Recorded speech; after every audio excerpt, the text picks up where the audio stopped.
In the last section, we got our scaffold and our app bar widgets to show up on the screen. However, the app bar widget is not currently showing any text. And if you look back at our mock-up for the app we're trying to build, we definitely showed some text inside the app bar. So in this section, we're going to figure out how we add some text. I'm going to first get started by pulling up the documentation for the app bar on the Flutter documentation page. So here's where we were looking at the scaffold class.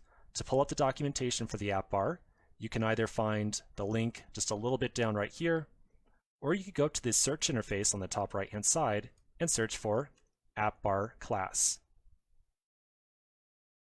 So I'll go to the app bar documentation.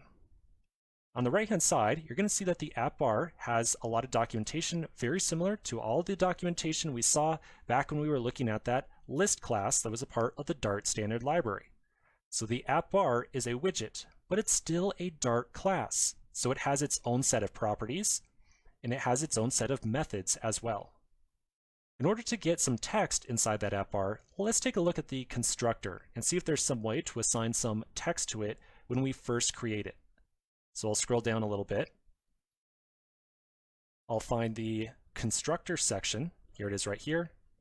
And here's the list of all the named parameters that we can pass to the app bar constructor. If you take a real close look, you'll see that there's one particular parameter called title.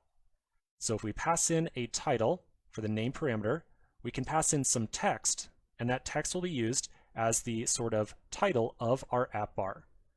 Now, one thing I want to point out here is that you'll notice that there's really nothing inside of this constructor documentation that says, oh yeah, the title property is what's used for getting some text into the app bar, right? There's nothing in that constructor documentation that says, here's how you get a title here. So how would we know that's how we're supposed to get a title in there? Well, honestly, again, this comes down to experience with using the app bar class. You can also take a look at some of the documentation up here at the top.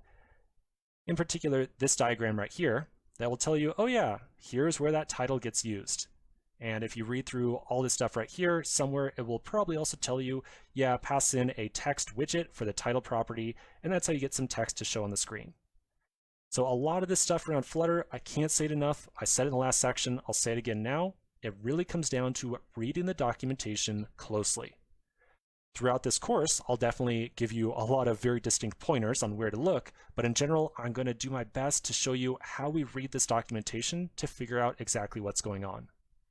Okay, so now that we know how to make use of this app bar class to get some text to show up, I'll flip back over to my code editor. I'm going to find where we are creating that app bar widget. I'm going to expand that parentheses, and then I'm going to pass in a named parameter of title. And I'm going to assign to that a text widget with the text, what did we want to say? What was the mock-up? Let's see some images. Okay, so in those quotes, we'll do, let's see some images, like so. And then again, I'll put a comma at the end of the line so that this line does not collapse. Okay, so then I'll save this. I'll pull open my emulator. I will restart my app. And I will then see that new text appear inside the app bar. All right, looks good. So we're making a little bit of progress. Let's come back to the next section, and we'll continue by trying to get this action button down here to appear on the right bottom hand side of the screen. So quick break, and I'll see you in just a minute.